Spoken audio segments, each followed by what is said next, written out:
go. Puji Tuhan lebih semangat lagi, oke? Kita tepuk tangannya boleh? Tepuk tangannya semua ya. Sama-sama kita katakan. Lukis cakrawala, merangkai jagat raya, pencipta alam semesta,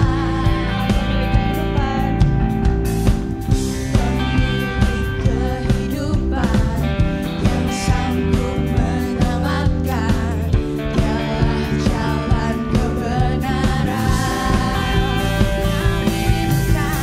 Kami rindukan kuasa lawatan, kebangkitan pasti terjadi.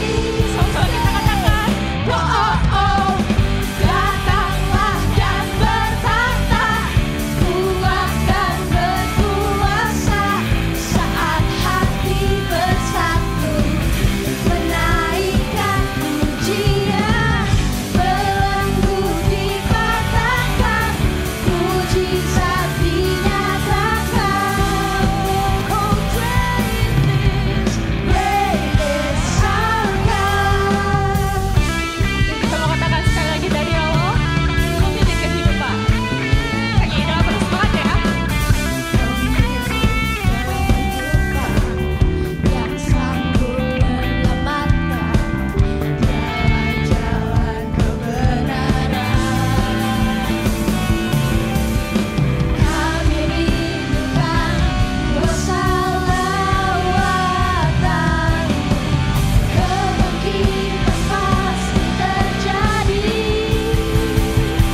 Oh oh oh, datanglah dan bertata, kuat dan berkuasa, saat hati bersatu, menaikkan pujian, belenggu dipatahkan, mujizat dinyatakan. Oh great is our God. Datanglah dan bertata, kuat dan berkuasa, saat hati bersatu, menaikkan pujian, belenggu dipatahkan, mujizat dinyatakan. Oh great is our God. Oke, aku mau ngajak teman-teman semua untuk tepuk tangan di atas kepalanya. Boleh ya? Boleh lebih keras?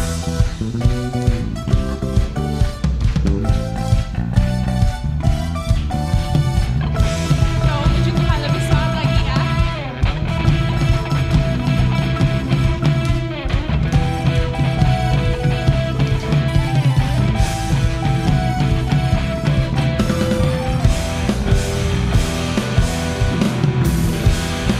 Sama-sama kita katakan. Kami rindukan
datang Bapa kepadamu. Kami mau memuji-Mu Tuhan. Mari teman-teman Impact Youngsters, tundukkan kepalamu, angkat tanganmu, berserah kepada Tuhan. Kasih waktu 2-3 menit untuk sama-sama kita bergumul, kita merenungkan setiap kebaikan yang telah Tuhan berikan kepada hidup kita.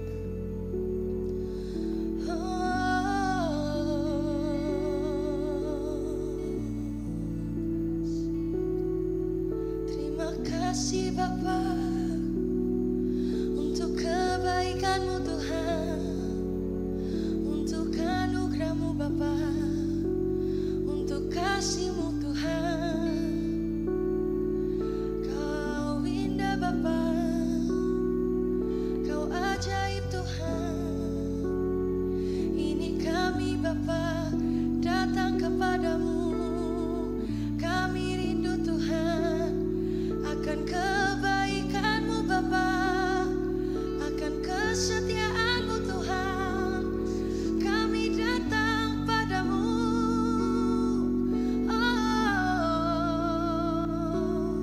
Jamah hati kami Bapa, sentuh hati kami Tuhan. Penuhi kami dengan Roh Kudus-Mu.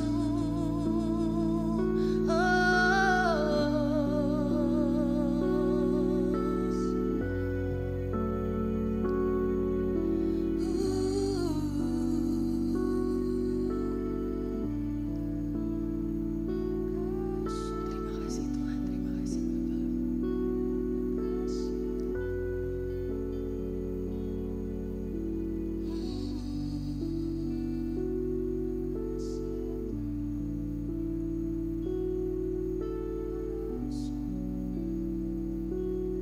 Kau segalanya Bapa, Kau segalanya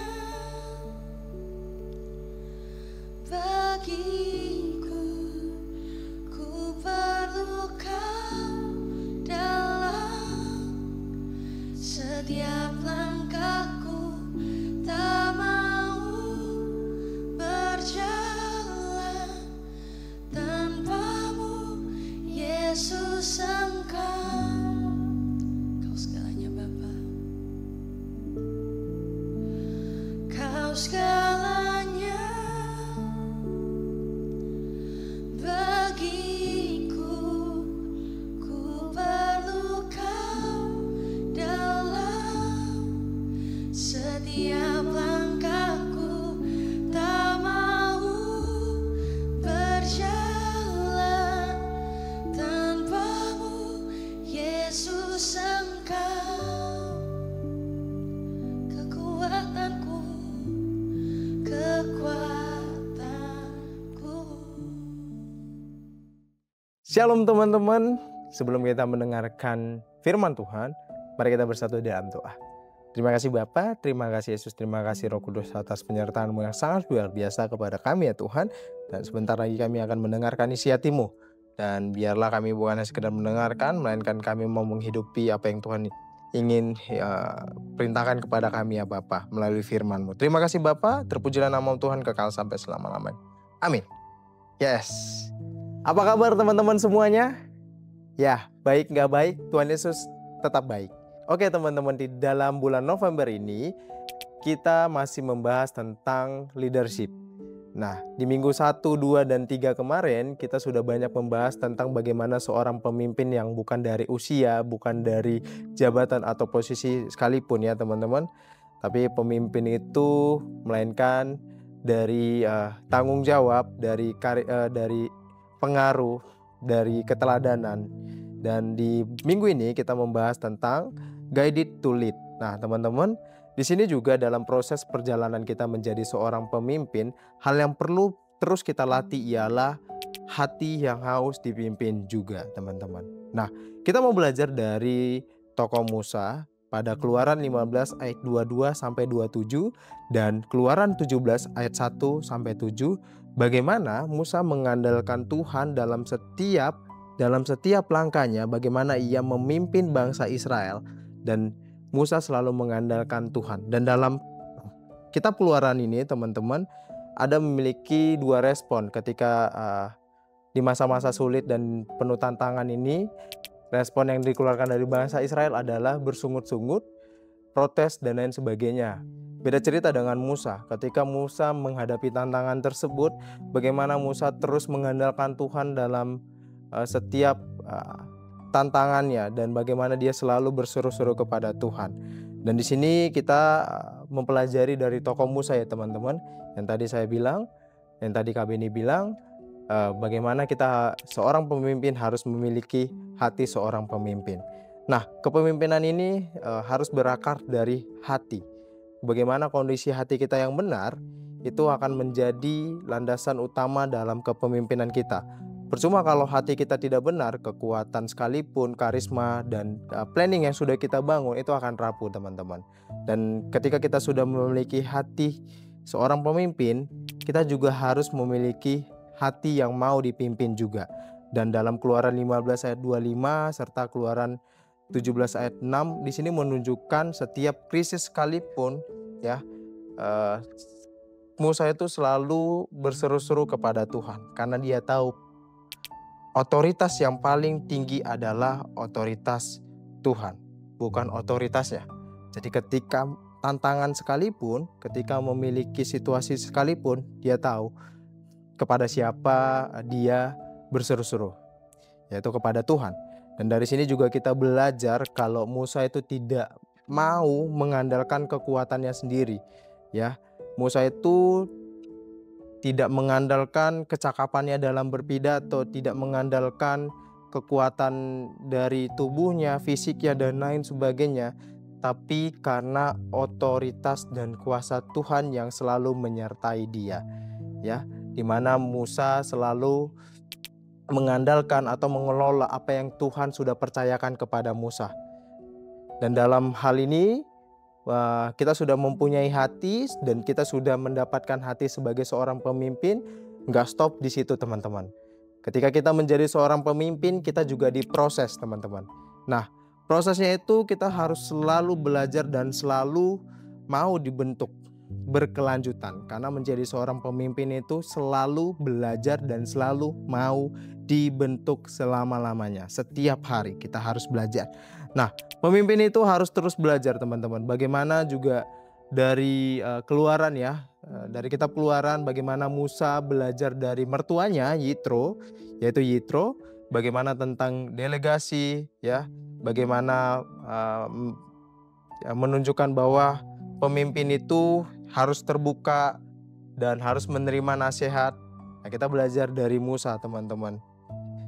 Dan juga dalam hal ini kepemimpinan Kristen bukan tentang mencapai puncak ya, melainkan tentang pertumbuhan karakter seperti Kristus itu sendiri. Nah, kita belajar kerendahan hati, integritas dan kasih itu sendiri seperti teladan dari Rasul Paulus dan Yosua yang dibentuk oleh Musa itu sendiri teman-teman. Nah, kita juga belajar bagaimana menjadi seorang pemimpin yang harus mau dibentuk teman-teman. Nah, selanjutnya bagaimana pemimpin itu juga harus mau dibentuk. Nah, pembentukan itu sering sekali terjadi melalui masa-masa sulit atau masa-masa yang tidak nyaman sekalipun itu teman-teman. Sama seperti dalam perjalanannya Musa dalam menuntun bangsa Israel, di mana di dalam kisah Keluaran, di dalam kitab Keluaran itu, di situ mereka menghadapi situasi sulit dan di situ mereka menghadapi situasi yang tidak nyaman karena mereka berjalan dan mereka kehausan, mereka tanpa air. Dan bagaimana di sini juga Musa dibentuk lewat permasalahan atau situasi sulit, bagaimana Musa selalu terus mengandalkan Tuhan dan selalu diproses dalam hal seperti ini teman-teman, dalam hal masa-masa sulit ini. Dan di sini juga kita harus menjadi seorang pemimpin yang mau terus diproses, bukan banyak protes. Dalam respon yang bangsa Israel tadi, kita melihat bahwa respon mereka banyak protesnya, mereka selalu menyalahkan, mereka selalu mengeluhkan terkait dengan keadaan mereka. Jauh berbeda sekali dengan Musa yang berseru-seru minta tolong sama Tuhan. Nah, dari sini kita belajar kalau ketika kita menghadapi tantangan dan seorang pemimpin sejati itu mengarahkan fokusnya ke atas, ya, mencari Tuhan, bukan keluar, yang selalu menyalahkan, yang selalu mengeluh dan selalu protes akan hal situasi yang terjadi. Karena setiap krisis adalah bahan bakar untuk pertumbuhan, teman-teman, bukan alasan untuk menyerah. Dan dari kisah ini kita juga belajar, teman-teman. Sering sekali kita juga sama seperti bangsa Israel ketika kita menghadapi tantangan, ketika kita mengalami situasi yang berat dan lain sebagainya. Dan kita pasti akan cenderung mengeluh, dan kita pasti akan cenderung protes dan menyalahkan orang lain bahkan. Tapi coba kita belajar dari Musa. Bagaimana ketika situasi sulit, ketika ada masalah dan lain sebagainya, dia tetap memandang ke atas, dia tetap berseru kepada Tuhan, dan dia tahu otoritas yang paling tertinggi adalah otoritas Tuhan. Dan kita harus mencontoh dari kisah Musa ini juga, teman-teman. Dan dalam perjalanan kita menjadi seorang pemimpin, kita juga tidak bisa sendiri, teman-teman. Kita harus mencari komunitas, kita harus mencari mentor yang selalu mendukung kita, ya, karena kita percaya ketika kita mencari mentor, ya, Tuhan memakai orang lain juga untuk membentuk kita sebagai seorang pemimpin. Ya, sama seperti tadi mertuanya Musa yaitu Yitro adalah contoh yang nyata seorang mentor yang memberikan hikmat terhadap Musa. Dan begitu juga komunitas, teman-teman. Kita juga harus butuh orang-orang yang mendukung kita dan juga berani menegur dan mengarahkan kita, teman-teman. Dan di sini kita belajar bahwa kepemimpinan yang sukses itu adalah kepemimpinan yang dipimpin, ya.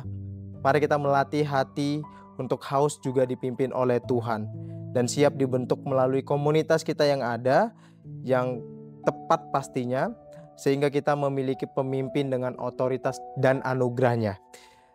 Bukan tentang kekuatan kita sendiri, karena kita yakin kalau kita mengandalkan kekuatan kita, kita tidak ada apa-apanya. Dan dari sini kita juga belajar bagaimana kepemimpinan yang sukses adalah kepemimpinan yang mau dipimpin.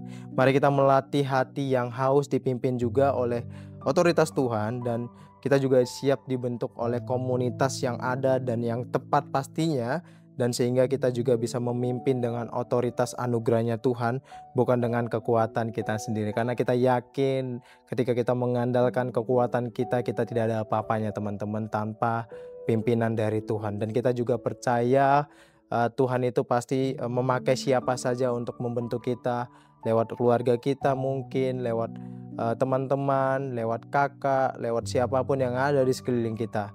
So, teman-teman, kepemimpinan itu juga harus mau dipimpin. God bless you guys. Mari kita berdoa. Terima kasih Tuhan atas anugerah-Mu ya Bapa. Dan biarlah firman-Mu ini ya Bapa menjadi remah dalam kehidupan kami ya Tuhan. Agar kami ya Bapa memusatkan setiap kepemimpinan kami, setiap karakter kami sama seperti keteladanan-Mu ya Tuhan. Dan biarlah ya Tuhan kami selalu mengandalkan Engkau di setiap pergumulan kami, di setiap permasalahan kami yang ada ya Tuhan. Dan biarlah ya Tuhan setelah firman-Mu ini kami dengarkan, kami mau menghidupinya dalam kehidupan kami sebagai seorang pemimpin yang sejati yang mengandalkan Engkau selalu ya Tuhan. Terima kasih Bapa, pakai kami selalu ya Tuhan kemanapun kami melangkah. Terpujilah nama Tuhan kekal sampai selama-lamanya. Amin. Bagi saudara-saudara yang diberkati Impact Community Indonesia dan ingin memberikan persembahan atau donasi, dapat disalurkan ke rekening Bank Gereja Impact Community Indonesia dan Yayasan Tangan Pengharapan, serta QR Code BCA Mobile, GoPay, OVO, Dana, Shopee, dan Link Aja. Ibadah Impact Community Indonesia menjadi 5 sesi. Ibadah jam 8 pagi, jam 10, jam 12 siang, jam 3 sore, dan jam 5 sore. Seluruh ibadah berlangsung on-site di Mall of Indonesia, lantai P3, Kelapa Gading, Jakarta Utara. Bagi jemaat yang ingin mengikuti secara online, ibadah live streaming dapat diikuti pada pukul 10 pagi waktu Indonesia Barat di YouTube Impact Community Indonesia. Mari bersama-sama untuk datang dan mengikuti 60 Minute Worship secara on-site setiap Rabu malam pukul 19.30 waktu Indonesia Barat, langsung di Gereja Impact Community Indonesia, Mall of Indonesia lantai P3. Mari bawa keluarga dan ajak orang-orang yang Anda kasihi. Impact Community Indonesia Friday Service. Ibadah setiap hari Jumat yang ditayangkan secara online pukul 19 waktu Indonesia Barat. Ibadah Saturday Service. Ibadah Sabtu Impact Community Indonesia ditayangkan online setiap Sabtu pukul 19 waktu Indonesia Barat di YouTube Impact Community Indonesia. Setiap ibadah online Impact Community Indonesia sudah tersedia subtitle dalam bahasa Indonesia, bahasa Inggris, dan Mandarin. Anda dapat mengaktifkan dengan klik tombol CC atau closed caption pada layar Anda. Spesial bagi kaum muda, ibadah Impact Youth pukul 17 waktu Indonesia Barat di Mall of Indonesia lantai P3. Bagi jemaat di luar kota Jakarta dapat menyaksikan ibadah youth secara online di YouTube Impact Community Indonesia. Bagi Anda yang ingin tahu lebih banyak tentang firman Tuhan, dapat bergabung dalam Bible Study Impact Community Indonesia melalui virtual setiap 2 minggu sekali pada hari Sabtu pukul 9 pagi waktu Indonesia Barat. Pendaftaran ini gratis dan dapat dilakukan dengan mengisi form registrasi melalui scan QR Code atau dapat menghubungi nomor yang tertera di layar Anda. Saksikan Menabur Cinta untuk Indonesia setiap Sabtu jam 11 waktu Indonesia Barat di YouTube Tangan Pengharapan. Ikuti Daily Devotion setiap hari Senin sampai dengan Jumat jam 6 pagi waktu Indonesia Barat di YouTube Hani Kristianus serta pukul 7 pagi waktu Indonesia Barat di YouTube Yohanes Kristianus. Impact Community Indonesia memiliki sebuah komunitas untuk kita bertumbuh bersama. Bagi Bapak Ibu Saudara yang ingin bergabung di Komsel Impact Community Indonesia, dapat mengisi link form pendaftaran di bawah ini. Bagi Anda yang rindu menjadi jemaat Impact Community Indonesia, dapat mengisi Google Form atau scan QR Code di layar Anda. Saudara dapat mengirimkan permohonan pelayanan doa dan konseling, atau jika Anda memiliki doa yang terjawab, serta kesaksian atas jawaban doa Anda, melalui Google Form, WhatsApp, atau email impactcommunity.id@gmail.com. Bagi Anda yang rindu untuk dibaptis, Anda dapat mendaftarkan diri Anda dengan scan QR Code yang ada di layar kaca atau menghubungi kami di 0811 9777 745. Tangan Pengharapan memproduksi merchandise Positive by YTP dan batik Tangan Pengharapan untuk menolong pendidikan anak-anak pedalaman Indonesia. Pembelian dapat dilakukan di online store Tangan Pengharapan, di Tokopedia, Shopee, dan WhatsApp merchandise Tangan Pengharapan di 0813 1100 5568. Temukan dan ikuti media sosial kami di YouTube dan Instagram Impact Community Indonesia.